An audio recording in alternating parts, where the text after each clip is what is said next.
ओम सर्वमंगलमांगल्ये शिवे सर्वार्धसाधिके शरणे त्र्यंबके गौरी नारायणी नमोस्तुते। सभी भगवत प्रेमियों को जय श्री राधे, जय श्री कृष्ण। हमारे इस धर्म साहित्य चैनल में जुड़ने वाले सभी सनातन प्रेमियों को जय जय श्री राधे। जो भी भक्तगण हमारे इस चैनल को देख रहे हैं और हमारे वीडियो अभी तक सुन रहे हैं, सभी को बहुत बहुत धन्यवाद। आज हम इस वीडियो के माध्यम से बात करेंगे नवरात्र के बारे में। जो सर्दी नवरात्रि आ रहा है, इस नवरात्र में देवी की उपासना पूजा कैसे की जाए, क्योंकि नवरात्रि में देवी के 9 रूपों की पूजा की जाती है। वर्ष में 2 बार नवरात्र होते हैं, एक शारदीय नवरात्र, एक ग्रीष्मकाल के जो चैत्र के महीने में आता है, और ये आश्विन माह में मनाया जाता है। वैसे वर्ष में 4 नवरात्र बताए गए हैं। 2 गुप्त नवरात्र भी होते हैं। गुप्त नवरात्र आषाढ़ के माह में और माह के माह में पड़ते हैं। इन 2 नवरात्रों की विशेष महत्ता होती है, जो आश्विन के शुक्ल पक्ष में प्रतिपदा से लेकर के नवमी तक मनाया जाता है, और उधर चैत्र के शुक्ल पक्ष में प्रतिपदा से नवमी तक चलता है। इस बार जो है नवरात्रि 15 अक्टूबर 2023 दिन रविवार से प्रारंभ हो रही है। नवरात्रि में जो है देवी के 9 रूपों की अलग अलग प्रतिदिन के हिसाब से पूजा की जाती है। जैसा कि कहा जा गया है, प्रथम शैलपुत्री च, द्वितीय ब्रह्मचारिणी, तृतीय चंद्रघंटेति, कूष्मांडेति चतुर्थकम, पंचम स्कंदमातेति, षष्ठम कात्यायनीति च, सप्तम कालरात्रीति, महागौरीति चाष्टकम, नवम सिद्धदात्री च, नवदुर्गा प्रकीर्तितः। देवी दुर्गा की 9 रूपों की विधिवत पूजा की जाती है प्रतिदिन के हिसाब से। प्रथम शैलपुत्री, पहले दिन शैलपुत्री की, दूसरे दिन ब्रह्मचारिणी के रूप में, तीसरे दिन चंद्रघंटा के रूप में, और चौथे दिन कूष्मांडा के रूप में। पंचम यानी 5वें दिन स्कंद माता की पूजा होती है। छठम दिन यानी 6ठे दिन कात्यायनी की पूजा होती है। 7वें दिन कालरात्रि की जाती है। अष्टम 8वें दिन महागौरी की पूजा होती है, और 9वें दिन सिद्धदात्री माता के रूप में पूजा की जाती है। इस प्रकार से देवी की 9 रूपों में विधिवत पूजा की जाती है। तो आइए जानते हैं कि इस वर्ष देवी का आगमन किस प्रकार हो रहा है, और इस नवरात्रि के देवी के आगमन का क्या प्रभाव रहेगा वर्ष भर। इसको जानने से पूर्व हम प्रार्थना करेंगे कि जिन लोगों ने हमारे इस चैनल को अभी तक सब्सक्राइब नहीं किया है, वो मेरे इस चैनल को सब्सक्राइब कर लें और वीडियो अंत तक देखें। देख करके इसे लाइक शेयर अवश्य करें। अस्तु, इस वर्ष नवरात्रि का प्रारंभ 15 अक्टूबर रविवार से हो रहा है। देवी दुर्गा की सवारी सिंह है। वैसे तो देवी दुर्गा की सवारी सिंह है, लेकिन कहा जाता है जब माँ भगवती पृथ्वी पर आती है तो अलग अलग वाहनों पर आया करती है, और अलग अलग वाहनों पर आने का अलग अलग परिणाम भी हुआ करता है। इस वर्ष देवी दुर्गा का आगमन हाथी पर हो रहा है, जैसा कि प्रमाण मिलता है। देवी भागवत में कहा गया है, शशि सूर्य गजारूढ़ा, शनि भौमे तुरंग में, गुरो शुक्र च दोलायाम, बुधे नौका प्रकीर्तिता। तो शशि सूर्य गजारूढ़ा, सोमवार और रविवार को जब देवी का आगमन होता है तो गजारूढ़ा माने हाथी पर होता है। तो इस वर्ष नवरात्रि का प्रारंभ रविवार से हो रहा है। इस वर्ष देवी का आगमन रविवार से हो रहा है, इसलिए हाथी पर सवार होकर के आ रही है। हाथी पर सवार होने का तात्पर्य है, ये सिद्ध का प्रतीक है। वर्ष भर देश में सुख शांति, धन, अनाज इत्यादि की वृद्धि होगी और वर्षा भी अच्छी होगी। तो इस वर्ष देवी के आगमन का प्रभाव वर्ष भर शुभ फलदायी रहेगा। और नव दुर्गा में जो लोग घर पर स्थापना इत्यादि किया करते हैं उनके लिए बताया गया है, कलश स्थापना के लिए कलश पर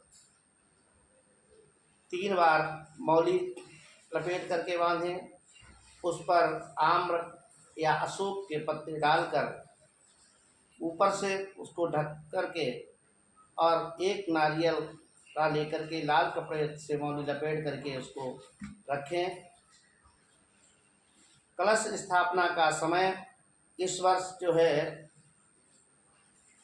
अभिजित मुहूर्त मध्याह्न काल के समय 11 बजे से 36 मिनट से लेकर के 12:24 तक है। 11:36 से लेकर के 12:24 तक अभिजित मुहूर्त में कलश की स्थापना की जाएगी। इसमें जो देवी की जो लोग स्थापना करते हैं वो इस मुहूर्त में स्थापना करें और स्थापना के पूजन इत्यादि करें। महाअष्टमी का व्रत 22 अक्टूबर नवमी को किया जाएगा। महानवमी का व्रत का मान 23 अक्टूबर सोमवार को होगा, अर्थात 15 अक्टूबर से लेकर के 23 अक्टूबर तक नवरात्र चलेंगे। 23 अक्टूबर को नवमी का पर्व मनाया जाएगा। पूर्ण नवरात्रि का समापन एवं हवन पूजन नवमी तिथि पर्यंत दिन में 3:10 तक कर लिया जाएगा। 3:10 तक 23 अक्टूबर को हवन पूजन इत्यादि हो जाना चाहिए। जो लोग मूर्ति स्थापित करते हैं उनके लिए कहा गया है, व्रत का प्रायण एवं मूर्ति विसर्जन 24 अक्टूबर 2023 मंगलवार को किया जाएगा। इसमें माता की 9 रूपों में पूजा की जाएगी। जो लोग पाठ इत्यादि करते हैं तो दुर्गा सप्तशती का पाठ अत्यंत फलदायी हुआ करता है। दुर्गा सप्तशती का पाठ करें और देवी के मंत्रों का जाप करें। अलग अलग 9 रूपों की जो पूजा होती है, 9 तरीके के देवी को अलग अलग रूप के में अलग अलग भोग लगाया जाता है। प्रथम दिन के लिए कहा गया है कि पहले दिन शैलपुत्री के रूप में गाय से बनी हुई सफ़ेद चीज़ों का भोग लगाएं। ये रोग नाश के लिए अत्यंत फलदायी होता है। माँ शैलपुत्री रोग का निवारण करती है, इसलिए शैलपुत्री की पूजा में जो भोग लगाएं वो गाय से के दूध से बनी हुई सफ़ेद चीज़ों को लगाएं। दूसरे दिन माता ब्रह्मचारिणी की पूजा की जाती है। ब्रह्मचारिणी लंबी आयु प्रदान करती है, तो लंबी आयु प्रदान करने के लिए, लंबी आयु प्राप्त करने के लिए माता का भोग मिश्री, चीनी और पंचामृत से लगाएं। तीसरा दिन जो होता है तृतीया के दिन चंद्रघंटा माता की पूजा होती है। चंद्रघंटा रोग दुखों से मुक्ति दिलाती है, दुख निवृत्ति करती है, इसलिए माता चंद्रघंटा को दूध और उससे बनी हुई चीज़ों का भोग लगाना चाहिए। चौथे दिन कूष्मांडा माता की पूजा होती है। चतुर्थी तिथि को कूष्मांडा माता तेज बुद्धि प्रदान करती है। तेज बुद्धि प्राप्त करने के लिए माता को जो है मालपुए का भोग लगाना चाहिए। पंचमी तिथि को स्वस्थ शरीर की प्राप्ति के लिए, अपने शरीर को स्वस्थ रखने के लिए, स्वास्थ्य संबंधी वरदान प्राप्त करने के लिए माता स्कंद माता को केलों से भोग लगाएं। षष्ठी तिथि को आकर्षण व्यक्तित्व, यानी समाज में अपना आकर्षण हो, समाज में अपना व्यक्तित्व बना रहे, सुंदरता की प्राप्ति के लिए माता कात्यायनी को शहद का भोग लगाना चाहिए। सप्तमी तिथि के दिन, 7वें दिन, जो शोक और संकटों को दूर करने वाली है माँ कालरात्रि, तो उसकी पूजा करने के बाद माता कालरात्रि को गुड़ का नैवेद्य बना करके भोग लगाएं। अष्टमी तिथि के दिन संतान संबंधी समस्या से छुटकारा प्राप्त करने के लिए महागौरी की पूजा की जाती है। जिन्हें संतान संबंधी समस्या है, संतान इनके नहीं हो रही है, जिन्हें संतान से परेशान हैं, उन्हें संतान प्राप्ति के लिए माता गौरी की पूजा करनी चाहिए। माता गौरी की पूजा में नारियल से भोग लगाएं। नवमी तिथि को सुख समृद्धि के लिए, समस्त मनोकामनाओं को पूर्ण करने के लिए माता सिद्धदात्री को हलवा, चना, पूड़ी, खीर इत्यादि से माता को भोग लगाएं। इस प्रकार से नवरात्रि में देवी के 9 रूपों को के अलग अलग पूजा करके अलग अलग कामना के आधार पर भोग लगाना चाहिए और माता देवी के दुर्गा सप्तशती का पाठ करना चाहिए, देवी की आराधना करनी चाहिए। कुछ लोगों को संस्कृत का ज्ञान नहीं होता है, जो नहीं संस्कृत पढ़ सकते हैं, देवी पाठ नहीं कर सकते हैं, संस्कृत नहीं आती है जिन्हें, जो संस्कृत नहीं पढ़ सकते, और इसमें ये भी होता है अशुद्ध पढ़ना भी नहीं चाहिए, तो उनके लिए कहा जाता है कि दुर्गा सप्तशती का यदि आप पाठ नहीं कर सकते तो दुर्गा सप्तशती के पाठ के बराबर फल देने वाला और क्या उपाय है वो हम आप लोगों को बता रहे हैं। दुर्गा सप्तशती के बराबर फल देने वाला एक पाठ है जिसे आप लोग सभी कर सकते हैं। रामचरितमानस के बालकांड के दोहा नंबर 234 के आगे 5वीं चौपाई से लेकर के पाठ प्रारंभ करें। 7 चौपाइयों का पाठ नित्य प्रति करते रहें तो इन चौपाइयों का पाठ करने से आपको वही फल प्राप्त होगा जो दुर्गा सप्तशती का पाठ करने से फल प्राप्त होता है। चौपाइयों को एक बार आप लोग श्रवण कर लें, चाहे तो नोट कर लें या फिर आपको रामायण में भी मिल जाएंगी, उससे आप देख सकते हैं।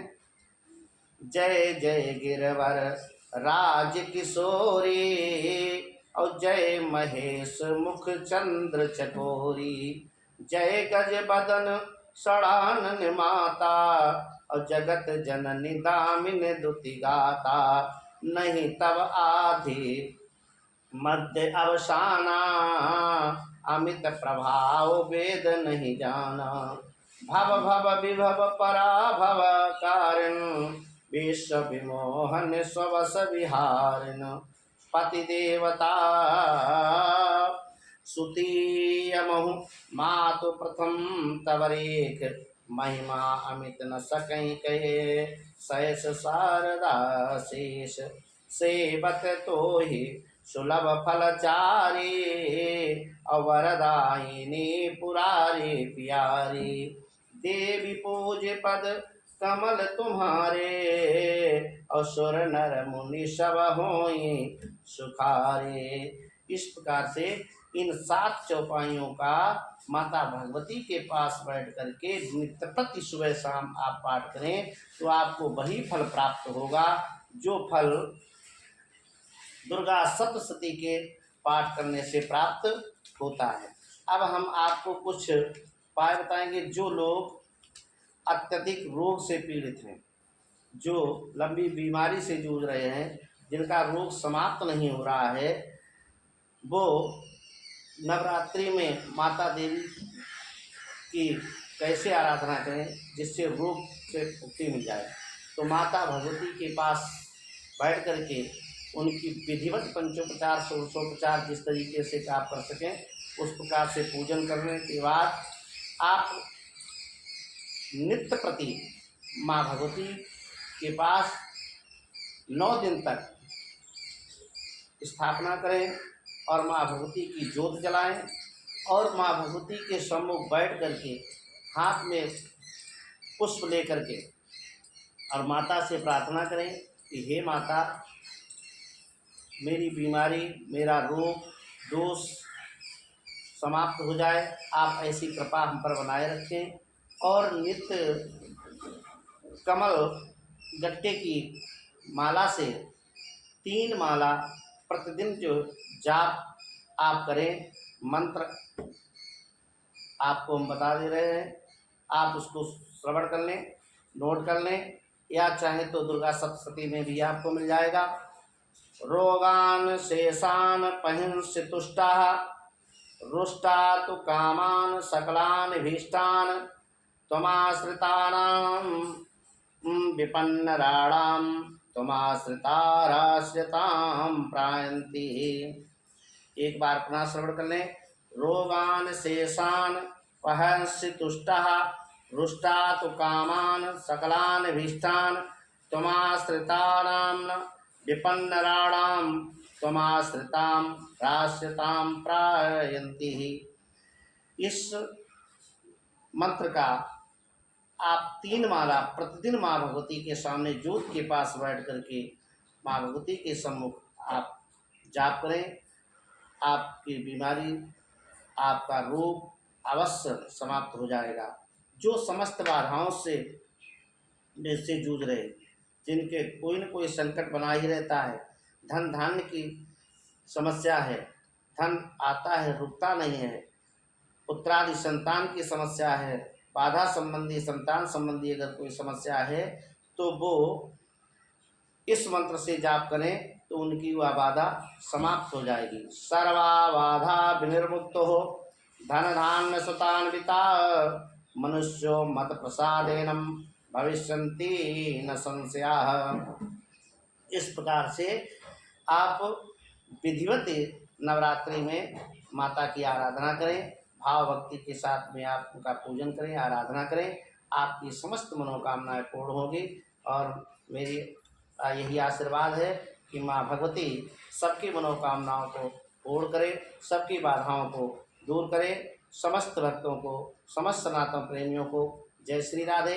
एक बार पुनः हम आप लोगों से आग्रह करेंगे कि जिन लोगों ने अभी तक मेरे चैनल को सब्सक्राइब नहीं किया है वो मेरे इस चैनल को सब्सक्राइब कर लें और वीडियो को अधिक से अधिक लाइक एवं शेयर करें। धन्यवाद।